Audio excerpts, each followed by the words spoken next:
Welcome to the Lindsay Hadley Podcast Show, where weekly I interview some of the world's most inspiring people from business, philanthropy, and entertainment. I love collecting humans, and these are some of my favorites I found along the way. This podcast has been brought to us by Capita Financial Network. Do you need help with the next steps of your financial plan? Think Capita. Capita is a financial network built around you. They have a team of financial advisors, CPAs, estate attorneys, Medicare providers, and Social Security experts to help you accomplish your financial goals. Call or schedule a complimentary consultation at 801-566-5058 or visit their website at capitafinancialnetwork.com. You can also check out their financial education podcast, The Financial Call, available on Apple, Google, Spotify, and YouTube. Hi, welcome to the Lindsay Hadley Podcast Show, brought to you by Capita Financial Network. Today, I'll be co-hosting with my dear friend, Jess Larson. Hope you enjoy the show. Welcome to Innovation and Leadership. I'm Jess Larson. On this episode, I'm excited to be co-hosting with my good friend, Lindsay Hadley, also of the Lindsay Hadley podcast. Lindsay introduced me to a really great human being, and we agreed that we needed to have an episode interviewing them together. Lindsay, will you introduce our epic guest this time? Yes, thank you, Jess, and thanks for having me co-host with you today. I love doing this with you and delighting in people with you and finding out more about the best humanoids on planet Earth, of one of which in the top 5 at least is Thomas Keown. So Thomas and I have known each other for over a decade. As a consultant in the nonprofit space, I've worked with hundreds of nonprofits, and I always say this, and I mean it with the most sincerity. I put him in the top, like I said, top 5 operators in nonprofits. He not only has super high capacity as a leader, but his character is unprecedented. He started an amazing organization called Many Hopes, which works to help children that are being exploited either through human trafficking or neglect or abuse. And they go really deep with these children in bringing them to their greatest potential through a very holistic strategy, which I'll let Thomas speak about. Thomas grew up in Ireland and lived in the midst of what are known as the Troubles with the Protestant and Catholic, essentially like a civil war type dynamic happening in his hometown, where loved ones were killed, and he watched violence, and as a result dedicated his life to being an advocate for those underprivileged people that are suffering. He's just made his life about service and about loving people. And he does it with a quick wit and a very beautiful accent. And he is one of my favorite people. So Thomas, thank you so much for coming on the show today. Oh, well, I don't think I want to say anything after both those intros in case I disprove any of it. But thank you. It's been an affirming start to my afternoon. Excellent to be here. Well, you should feel affirmed because you deserve it. You deserve it. Well, maybe we'll start off by I can ask you this question, Thomas. Tell us a little bit if I was in an elevator and I'm like, what does Many Hopes do? Tell me about your mission, what you're trying to accomplish, and maybe give a little context for why you started this work. If you're in an elevator, how many floors are you going on the elevator? The Empire State Building. The Empire State Building. Okay, so we're in the fast elevator to the top. Yeah. So Many Hopes, the organization that I get to lead, we're built on a core belief, I suppose, and that is that someone who has experienced an injustice of some sort can be one of the best people to combat and to defeat the causes of what they themselves survived. And so we help children in Africa and in Latin America to do that. We are a network we're a global network of locally led organizations committed to a singular vision, something that's not talked about much. It's called survivor-driven change driven by those who've survived an abuse of some sort. What that looks like, it means that we rescue children from situations of slavery, trafficking, sexual abuse, abandonment, or simple poverty. And we walk with them for a long road until the end of high school, equipping them with the tools and the access to whatever they need to be the adults who have capacity and character to help other people if they want to. If we're going from the last floor, Many Hopes we make a peculiar proclamation to people, particularly when we're seeking financial support. We'll say the truth. We as an organization won't solve any of the great injustices in the world or defeat the great sufferings of the world. Our job is to equip and elevate the survivors who will. The origin story you asked about, like why me? Why are we listening to an Irish guy in America talk about Africa and Latin America? So I grew up in Belfast, or just outside Belfast in Northern Ireland. Not much reason anyone should know about a country the size of Northern Ireland, except that we made disproportionate number of headlines for a small place. For 30 years, between 1968 and 1998, we had what were called the Troubles, like a pretty bloody civil conflict. And I was born 10 years into that, 1978. Same year as the first Superman film. Coincidence? Very much so. And growing up in Northern Ireland, as a kid, the first item on the news every day was someone that was blown up, someone who was shot, a bomb that was diffused. Going to Belfast once a year for Christmas shopping. Every time there would be a bomb threat that would cause traffic chaos, and that was normal. Everyone knew somebody that had been affected, and as a child, I saw pretty horrible things happen to innocent people, to innocent families. And I was angry more than anything. But in addition to that, I had a couple of very lucky wins in the lottery of life. I was born into a very supportive, loving, faith-filled family, and I had access to education. So I got to choose one of two roads. I could either choose to become someone who would perpetuate, out of his hatred of the other side, I could perpetuate a conflict, or I could think, maybe it doesn't have to be like this. Maybe it could be different. And largely because of those two lucky things, a supportive family and access to school, I chose option B. I ended up working for one of the two signatories and architects of the peace agreement in Northern Ireland in 1998, the two leaders who shared the Nobel Peace Prize the next year. I was entirely irrelevant in that as a college-age student that mostly wrote speeches that were rolled up and brandished for emphasis, but to be close to something like that, something that changed life in a profound way for people who I knew that were hurting, set the course for the rest of my life, I suppose. And maybe to bring us to where Many Hopes came in, I ended up being sent to America to help with an economic development program that was born out of the political peace process and the political peace that had been achieved, and began traveling a lot just because I could. It expanded my horizons quite a bit. I was pretty parochial as a child. And I visited East Africa, visited Kenya. And there I started to meet children who I used to think the things that I'd grown up saying were unjust and unfair, and they were. But I was, again, some perspective and realized, goodness, the things that children here are dealing with are much worse, much more unjust than anything I ever saw. What they don't have is the two things that I did: a supportive family, a supportive home, and access to school. And I thought, they have the same desire as I do to do something about what's happening to themselves and to their neighbours. They just can't access the things that I was born into. Let's fix that. So we started Many Hopes to do that. That was a longer answer than you bargained for, Lindsay. I'm sorry, but it was great. It was great. I appreciate that context.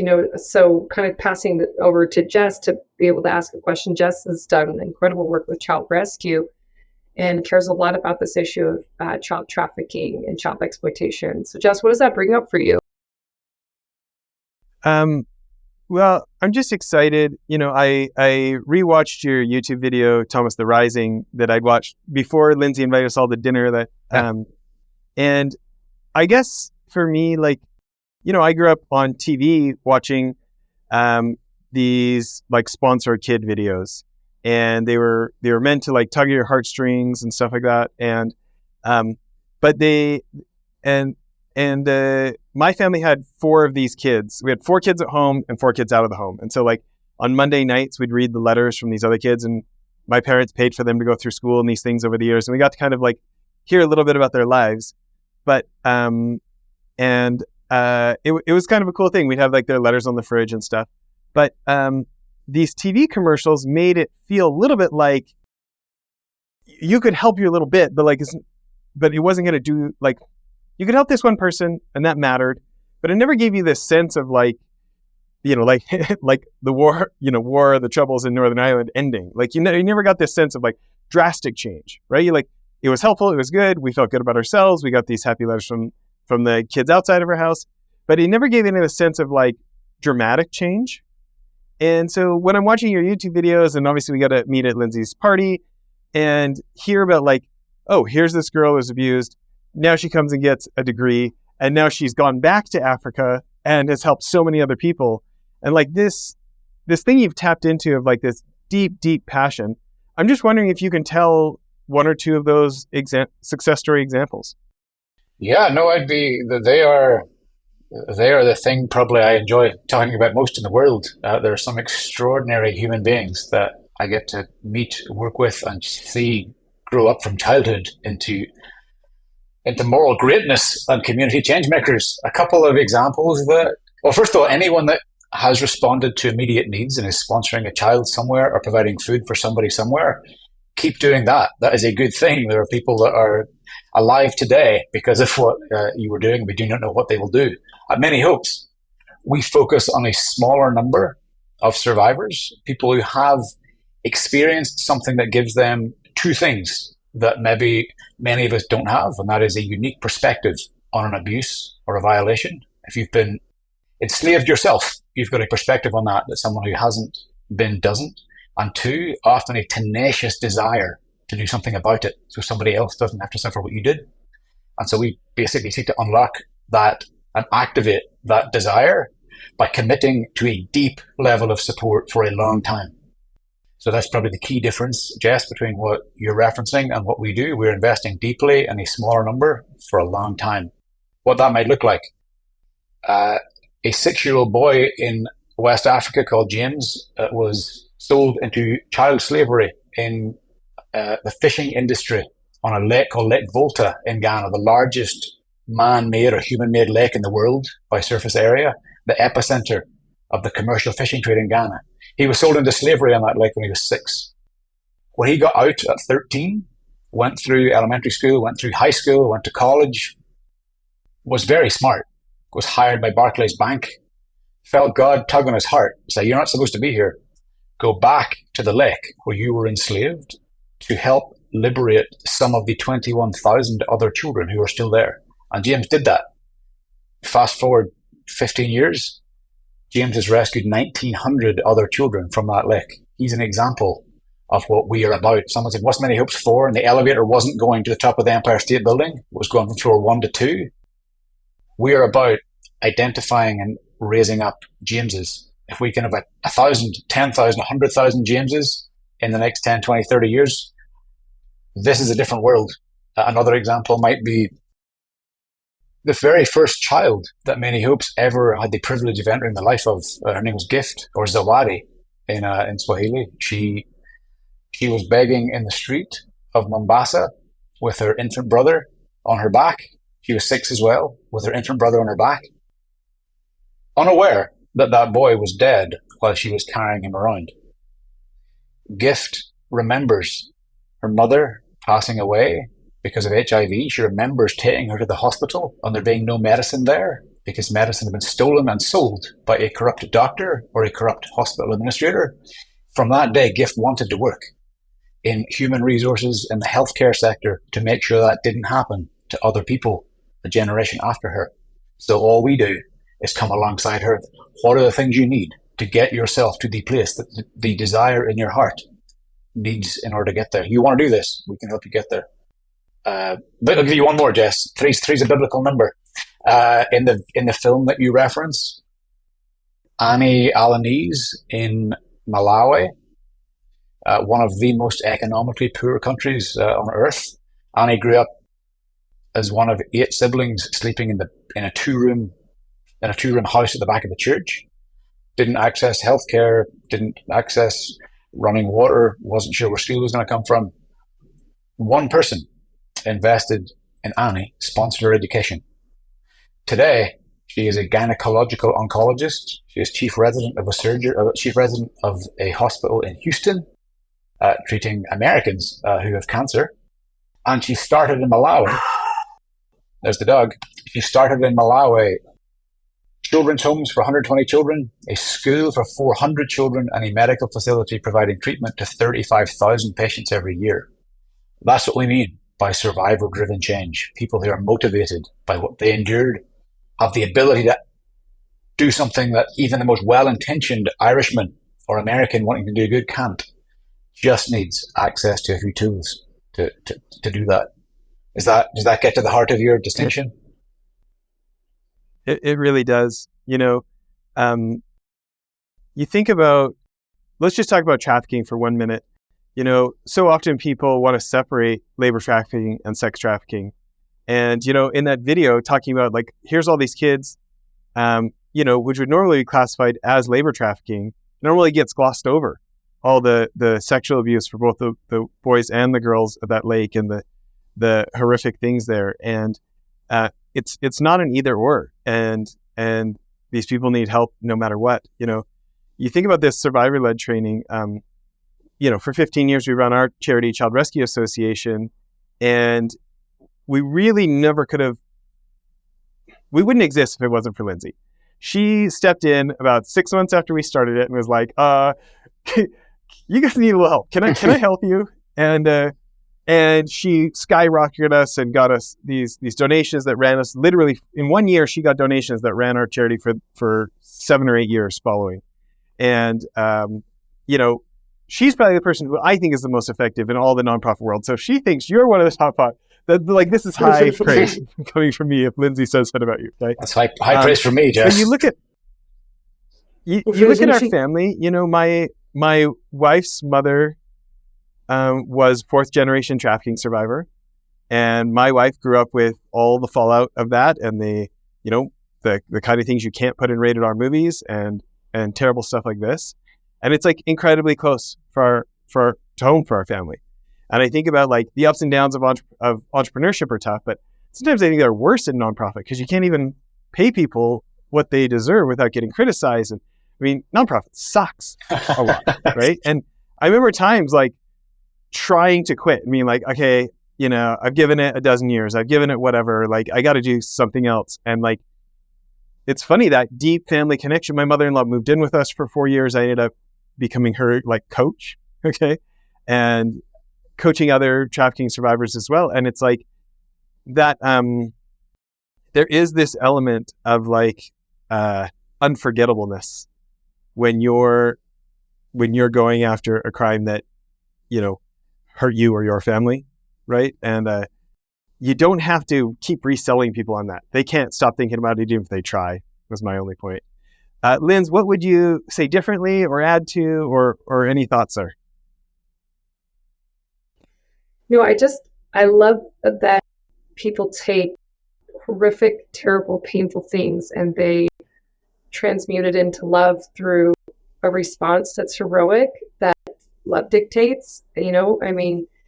Hearing some of the stories, Jess, of your family, knowing your mother-in-law, Lori, wife, Dor, and Stephanie, who they grew up in this generational trauma. I just want to nuke all of humanity sometimes. I get so disillusioned by how can man's inhumanity to man show up this way. And Thomas has shown me images, videos, pictures of these children. I can't fathom anyone mistreating human beings like this. And I'm wondering, like, Thomas, when you go out, you speak so highly, you're so other-centric, and all you do is applaud your staff, the survivors that are leading the charge at Many Helps, which I think is a very precious model you have. You really do get behind them in a way that's very genuine. But when you see these incredible people, what is it about them that made them so resilient or choose this kind of beautiful, otherworldly response when they could just become bitter and exploitative themselves? They could turn around and perpetuate more harm. Because hurt people a lot. But what is it about these people? How do you decipher in the sea of trauma that you're dealing with who the ones are that will lead the charge on actually making it better? Yeah, there's a few. That could be a lengthy philosophical discussion, but yeah, there's I suppose a few things that we've observed or folks we've spoken with through the years. one of the first psychologists that we employed used to, I don't think it was her own phrase, but from her reading and studying, that the principle of pain that isn't transformed will be transferred. As you say, hurt people who do hurt people, but pain can be transformed. We human beings are created as resilient creatures. The way that we can physically heal and emotionally heal is extraordinary. We may carry scars and not be exactly the same afterwards, and I want to be very careful not to minimize something that anyone's dealt with in this next remark. So hear my heart with this, that some of the greatest impact we can have on other people in a positive way can come from a place of our own pain, something that we've endured and has motivated us to be better, because we are created by a creator who designed us for better. And no matter what's happened to hit, dent, cut, erode that, we are still that creation. That is still in us. It may be deaf to it, or we may have been blinded to it by ourselves or by somebody else, but it's there. So it's very hard for me to imagine being James, the example I just gave you. Nobody would have faulted James for getting out of that situation, for working away at his job in the bank, donating a little bit, volunteering on the weekends.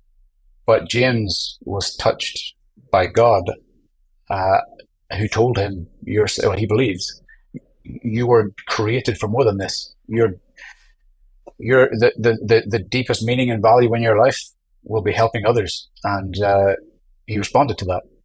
That's probably different for everyone, but I think the principle of where our place of pain is, there can be tremendous power if healing is provided. So we facilitate healing, and then folks have flown. But I'm astounded by the resilience of human beings.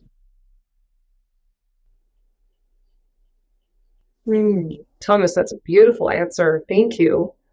I'm going to watch that on repeat. I'm curious, trauma can really be difficult and very unruly in dealing with. I've just in my own life, I've had relationships and friends who have dealt with trauma. Some handle it with a grace that somehow doesn't turn that knife back inward or transfer it, and some really it comes out sideways, and I think they're all doing the best they can. I have no judgment, but how do you guys make sure in such a close proximity where you have these facilities where these survivors who have been through so much, how do you control the dynamic so that there isn't quote unquote fallout or, behavior that's further traumatizing? Because that's a lot of liability, I would imagine.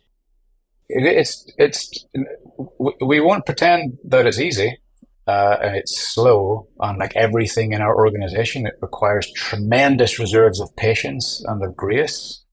The single biggest, again, we could talk for an hour and a half on that alone, but I'll give you the single biggest and most impactful interventions that we see in the lives of children who are scarred is when we connect them or have them in conversation with people who were once where they currently are. Someone who I can't get through to a 6-year-old who has come out of a situation of sexual abuse. But whenever we facilitate conversations between that 6-year-old and someone else who's now 18 or 28 or 42, who has been there and is able to say, I know what it's like. I was there. It's not always going to be like this. It gets better. That is transformational. That gives them a vision of what can be. And that begins to reduce the fighting and the desire to lash out or even go back to the situation you came from and think, he did that or he did that. I too, I have something to work towards. That's one. And the second I'd say is even harder, and that's forgiveness, an element of our programming that's very, very critical, and particularly in our Bolivian the partner stresses this enormously. In Bolivia, we are working with children who have run away from or been kicked out of abusive homes. So they have no reason to trust any adults ever. It's a very patient process to even get them to come in to Many Hope's partner there. Forgiveness, our leader in Bolivia, Claudia, tells every child, you don't have to forgive anybody. You don't want to. You don't have to. And you might be okay. You might get better. You might make progress. But that will be like walking with 2 concrete blocks on your feet. Once you forgive either the individual or even just philosophically in your mind, forgive the world for what's happened to you, then you can start to heal. Up until that point, it's very slow. So those two, seeing someone who's once who you are and being given space to forgive. Did that address some of what you were getting to? That was great. It was great. Like when you mentioned that well of grace and that well of patience, I see that in you so definitively. It's what makes me just want to hang out with you. I want that to rub off on me so desperately. Tell me, this is kind of, I just feel like you're somebody whose spiritual fortitude is something I deeply admire. What have you learned about forgiveness? Like, what do you think it is? Like, how do people, because it can be hard to forgive. It's really, I can't imagine forgiving some of the things that people have been through that you deal with. But what do you think is the lever? Like, how does one, reach forgiveness? Like, it feels like it couldn't come easy with so much suffering at hand. Yeah, I can't remember whether it was C.S. Lewis, also Northern Irish, by the way, or someone else who said that forgiveness sounds like a good idea until you've got someone to forgive. And it's very hard. I mean, we all know that. But if we've ever forgiven somebody for something and thought back to how we felt afterwards and compared that to how we felt after we've ever taken revenge on somebody, one of those feels better than the other. So tapping into someone's experience, even if you're 6 or 7, have you ever forgiven anybody for anything? And how did that feel? That's a better feeling. And also, it is in us. Back to my point about my belief is that we are created by a creator who has imbued us with certain characteristics that are like he who created us. And we've been blinded to them, or deafened to them, or we left them behind sometimes, or our pain and hurt has obscured them. But when we do the act of forgiveness, it feels good. How do we show somebody that if they don't know, if they haven't any previous experience? That again is introducing them to people who have. And you can't make someone forgive someone else, but you can facilitate a conversation with somebody who has and let them see what that person is like compared to someone who hasn't. And ask them, what do you want to get to in life? Like, the past has happened to you. That cannot be undone. The future is yet to be set. What type of person do you seek to be in 10, 20, 30, 40 years' time? What things would a person who wants to be like that need to do? What would make sense for a person who wants to be that person to do? And you can lead them to it and forgiveness eventually. It might not be immediate. It may take a couple of years, but eventually it almost becomes, this sounds reductionist, but it almost becomes logical. That makes sense. In order to hold something new in my life, I've got to let go of something old because I can only carry so much. That's wonderful. Thomas, I'm probably going to let Lindsay finish off the interview here because I want to know what she wants to learn from you, because that's what I want to learn since I learned nonprofit from Lindsay. So, but I'm going to jumpstart it. When you think about how many people with good intentions aren't able to make the level of impact that you are, what is your advice to people? Because their model may not be exactly like yours. What are principles that could apply no matter what the nonprofit is? Maybe it isn't a nonprofit that specifically helps survivors, and so following your model isn't as one-to-one. What's just one or two of your principles for success for any nonprofit leader listening today? I think the way that I've come to think about it in the 15 or 16 years that we've been doing this, and I've seen other excellent organizations and missions start and end for various reasons, we are pretty rock solid on values. What is it, me personally? Me writing down and codifying my own personal values, so I have a lens to think through every decision that I make and every person that I hire. So I have 3 values that must be consistent with the next action. Then attributes. What kind of attributes do we want in our team members that will build something that will last? We have a list of attributes, personality types that we know will endure, we believe from our experience, will endure in this work. And then tactics after that. But the most interesting of those perhaps is some of the key attributes. So patience, tenacity, and open-handedness are 3 of the things that I would advise anybody to embrace to the fullest that they can. we're a very patient organization with every child. We have to be. We're in their life for a long time. And culturally, that extends out to all parts of Many Hopes. We spent 10 years in one little part of one country before choosing to go anywhere else to try and get something right in one place. We had opportunities to go faster and bigger and more quickly, and we did not. And I'm glad that we did not. Tenacity, we fail at stuff. Not every day, but several times a week we'll fail at something. And you sometimes do wish to give up, but having an unmistakable why that you go back to every time that reinforces the tenacity, and not to be ignored away is another part of that tenacity. I will try to reach people for years, and unless they tell me to leave and stop trying, I'll keep trying. And then the third is the open-handedness. It's often very toxic, might go too far. It's disappointing when not-for-profits are competing with a scarcity mentality for resources. And rather than realizing, Many Hopes takes a position of another non-profit doing good work in the world is a co-laborer towards a shared goal of a better world. How can we help each other? And I have found in my personal existence as Thomas, as well as Thomas, the Many Hopes leader, the more that we can help other people get what they want, the more likely there will be an army of people when we need something willing to help us get what we want. Yeah. That makes so much sense, especially when you think about, I grew up in farm town in Western Canada, and there's this real big thing about the kind of seeds you put in the ground is the kind of stuff you get out of the ground, right? How you treat others, how you think about others, comes around, goes around, karma, law of the harvest, whatever you want to call it, right? Maybe my final question before I turn it over to Lindsay for the rest of the interview is specifically for fundraising, which is something that so many folks in the nonprofit world don't have a background in. I would love your thoughts of what's actually worked and maybe rookie mistakes you see others make, and then Linz, I want you to add on top of that before you go for your questions with your perspectives.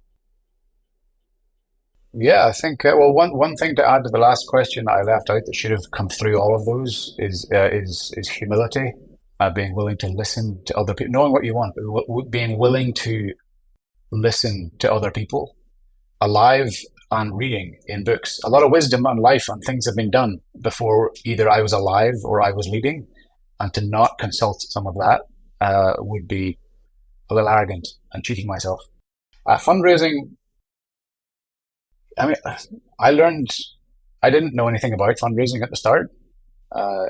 Except maybe in church growing up when you do a sponsored walk once a year for something or other. But I didn't know much about it as a profession and a skill. And if there's one thing that works, and Lindsay is the best on the planet that I know at this, and it's cultivating meaningful two-way relationships. Fundraising is fundamentally about a relationship between two or more people. It's not a closing of a deal, a making of a sale. It's a ministry in itself. My fundraising or our fundraising efforts, if they are not serving the life of the giver as well as the beneficiary, we're doing half a job. And what that looks like is good reporting, letting people know the impact of their giving. It looks like good monitoring of the impact of your work and telling them when it's working, when it's not hiding, not telling exaggerated stories, not making anything sound better than it is, but being honest and truthful with a donor or supporter in the same way as you would be honest and truthful to somebody in your life that you care about, and embracing it as a partnership, not as a giver and a receiver, but hey, here's what Many Hopes is doing. Do you think that's a good thing? You do? Great. I do too. I can't do this without you. You can't do this without me. Let's do this together. And it is a relationship. There's tactics below that, but with the wrong container, all the right tactics aren't going to matter that much. And the container is relationship. I love that, Thomas. I just hear and amen to that. I'll just add in answer to Jess's question on fundraising, along with the relational lines, is that these individuals have their own goals, their own ambitions, their own worldviews. And just because we, as people in the nonprofit sector, have dedicated our lives to this one thing, or we see this tremendous need in front of us that we feel stewards of, doesn't mean everyone else feels elected to that same thing. And there should be no energy that feels expectant. I think sometimes in the nonprofit space, because we're not getting a lot of thanks, we're not getting paid very well, if we can get a little expectant in our posture towards the world, and people can come across like ATMs to people that are fundraisers a lot. And you'll see that by the tone deafness of like hitting someone up when you just met them, or asking them for money in a really awkward, intense way that makes them feel backed into a corner where they feel very uncomfortable having to tell you no because of the dynamic. I think they know when high net worth people and people that are known for philanthropy and giving gifts, when we're talking about like major gifts in this case, they know that you need their money, that you're a nonprofit, that you're fundraising. You don't need to always, be so audacious. And then there's situations where your direct asks are what's on deck, and that you should be really specific about, we need help with this specific amount for the specific goal. Would you be willing to do it? And so it's not really a paint by numbers game, right? It's deeply attunement. Like you need to have deep attunement into the individual, what might work for them. Sometimes we get it wrong. If we get it wrong, say we're sorry, acknowledge that we were off. And yeah, I think being vulnerable is a big key.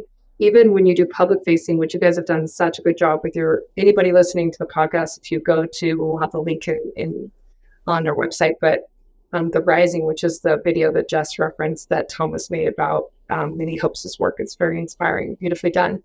And you've had incredible results with the fundraising through that vehicle, that film. You're dealing with people who never met you or just seeing this content online and then converting into a monthly donor like myself. And when that happens, it's a relationship. So Thomas, maybe wrapping up here because we're getting at the end of our interview. My question for you would be, how can people support you? How can they get involved? What are the asks if anybody goes and checks out your work or wants to look further into how to support you? What are the different ways people can, be engaged in what Many Hopes' mission is? Well, thank you for that question. Yeah, but the best thing that someone could do if they were even slightly interested in exploring partnering with Many Hopes is go watch our film, that 18-minute documentary that you referenced, which lives on the homepage of our website right now, manyhopes.org. That will give you a tremendous overview of what we do and why and how we do it, and it will invite you to join the most robust community of givers across the country and across economic levels that we have. It's called the Rising, community of people that commit to $20 or $30 a month that we can plan around. We can plan the care of children we rescue after rescue because of people who pledge a monthly amount of any size. You can give $1,000 a month if you'd like. The second way folks can help is we do have second of three. I'll give you three. First way is watch the film, join the Rising. Second way is we have a smaller group that we call the 72, which is a group of individuals and families who make multi-year commitments of between $10,000 and $50,000 a year that really power our advances, allow us to innovate and think of new things and really get under the hood in the kitchen, get to see the dirty dishes in the sink. They're in it deep with us. That's a personal reach out to me for that. And the third is we're starting a new group of small and medium-sized companies we call the Future 100. Small and medium-sized companies, maybe you're a brand new startup, but part of your heart is, as we make money, we also want to do good. And I want to be part of a community of other small and medium-sized companies that make a 3-year commitment to grow with Many Hopes. That's a low entry point. It can be as low as $1,000 a year. If you just want a one-off gift to give you a calibration on that, it costs us an average of 1,000 American dollars to get a child out of slavery on Lake Volta in Ghana. A child that's enslaved today, who doesn't know rescue is coming, can know that for $1,000. It's just amazing metric. That's stunning when I think about what I've spent my money on in my lifetime, thousands of dollars on frivolous, especially when you add them up over time. What I love about the Rising program is it's a little bit over time, so it's not as demonstrably painful to give that disposable income right away, but it can add up. And the other piece I didn't mention, I mean, all of that, I jumped down a pure financial partnership rabbit hole there, but the biggest, probably the biggest other need we have is things like this. Everyone I know in the world knows about Many Hopes, but there will be people that in your life you could be the messenger to. Some of the highest impact events that we have are people deciding to have us on their podcast, or have an event in their home where we show our film, we come and speak. We just want to give other people in the world the chance to join us, or the chance to say no. So introductions to people, or hosting an event of your own. One of us will come speak at it. The only one thing we didn't touch upon, just in case anyone was feeling sometimes it's overcoming the skepticism of a new organization they've never heard of.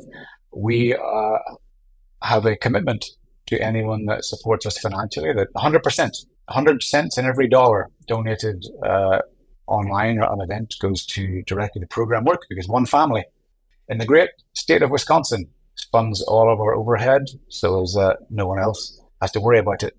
It's tough, as Jess alluded to earlier, for nonprofits to hire good people, build good tech, do innovative things whenever they don't have the money to do that.